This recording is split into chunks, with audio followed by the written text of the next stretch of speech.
आज क्योंकि ये बहुत ही सौभाग्य की बात है कि यशस्वी मुख्यमंत्री जी ने पूरे प्रदेश में दौरा करते हुए जिस तरीके से मंडला संसदीय क्षेत्र के लिए रात दिन मेहनत कर रहे हैं और इस नाते कि जिस तरीके से आप लोगों ने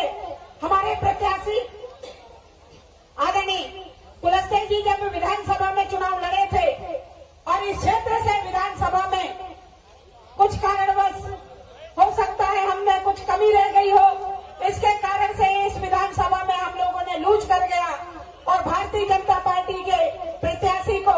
वोट न दे करके आप लोगों ने कांग्रेस के प्रत्याशी को जिता दिया। पर आज ये सौभाग्य है कि आप लोगों के सामने कि जो गलती हुई उसको सुधारने के लिए पुनः फिर से चुनाव में भारतीय जनता पार्टी के हमारे सीनियर नेता यशस्वी प्रधानमंत्री जी ने, आदरणीय अमित शाह जी ने, आदरणीय नड्डा जी ने और हमारे प्रदेश के यशस्वी मुख्यमंत्री जी ने, प्रदेश के हमारे प्रदेश अध्यक्ष जी ने फिर से आप लोगों के बीच में एक प्रत्याशी के रूप में लोकसभा की सेवा करने के हेतु आप लोगों के बीच में उतारे हैं। मैं चाहूंगी कि इस बार आप सब लोग अपने पूरे अमूल्य वोट दे करके इस पूरे क्षेत्र के एक एक वोट, हमारी बहनों की वोट, हमारे किसानों की वोट, हमारे युवाओं की वोट, हमारे हर वर्ग के लोगों की वोट, एक एक भाई बहनों की वोट भारतीय जनता पार्टी के झोली में मिले, ऐसे मैं प्रार्थना और अपील करना चाहती हूँ। जिस तरीके से हमारे प्रदेश के यशस्वी मुख्यमंत्री जी ने रात को रात नहीं,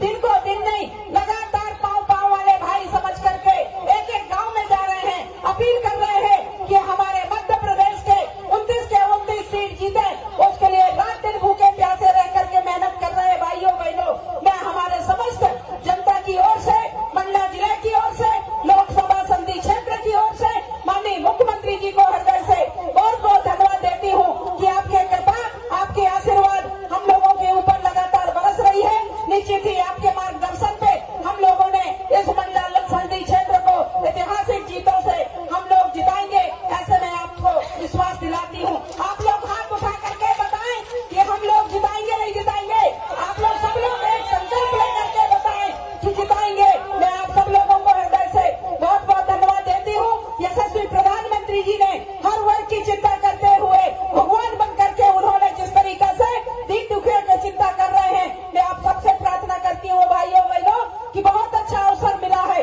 नवरात्रि 9 तारीख से शुरू हो रही है, माता 9 देवियां प्रकट होंगे। मैं सभी देवी शक्तियों को भी प्रार्थना करती हूँ कि एक एक घर में जा करके और घर में जा करके और कुंडी हिला करके आप सब लोग भारतीय जनता पार्टी यशस्वी नरेंद्र मोदी जी के लिए, यशस्वी कुलस्ते जी के लिए, माननीय मोहन यादव जी के लिए आप लोग एक भी कोई कसर न छोड़े और पूरी की पूरी वोट, गांव के गांव वोट आप सब लोग भारतीय जनता पार्टी को दें, इतना मैं आप लोगों को विश्वास दिलाती हूँ। भाइयों बहनों, जिस तरीके से अभी 2 महीना सरकार बने हुए माननीय प्रधानमंत्री के आशीर्वाद से, माननीय मंत्री जी के आशीर्वाद से, माननीय मुख्यमंत्री जी के आशीर्वाद से मुझे सेवा करने का मौका यहाँ पे मिला। क्योंकि पूरे महाकौशल में एक भी महिला मंत्री नहीं बने, पर आप सब लोगों की कृपा से माननीय हमारे यशस्वी मुख्यमंत्री जी ने मुझे सेवा करने का महिला के रूप में मौका दिया है। ये बहुत बड़ी बात है भाइयों बहनों। जैसे ही मैंने पीएचई मंत्री बनी और माननीय मुख्यमंत्री जी ने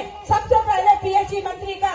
होने के नाते मुझे कहा कि सबसे पहले समीक्षा मैं पीएचई विभाग का लूंगा और आप लोगों को बताते हुए मुझे हर्ष हो रहा है। उस दिन जब भुटास में कार्यक्रम हुआ था तो वहाँ 4000 करोड़ पैसे दिए थे। आज हमारे बीजाडाड़ी में हो रहे हैं 216 गाँव के लिए 233 करोड़ रुपया मांग हुए। और आज जिस तरीके से इस क्षेत्र के कामों के लिए माननीय मुख्यमंत्री जी ने हमें प्रतिनिधित्व के रूप में उनके साथ कंधे से कंधे मिला के मैं काम कर रही हूँ। भाइयों बहनों, मैं आप लोगों को बहुत ही निवेदन करती हूँ कि जो गलती विधानसभा में हुई है वो गलती अब लोकसभा में ना हो, क्योंकि एक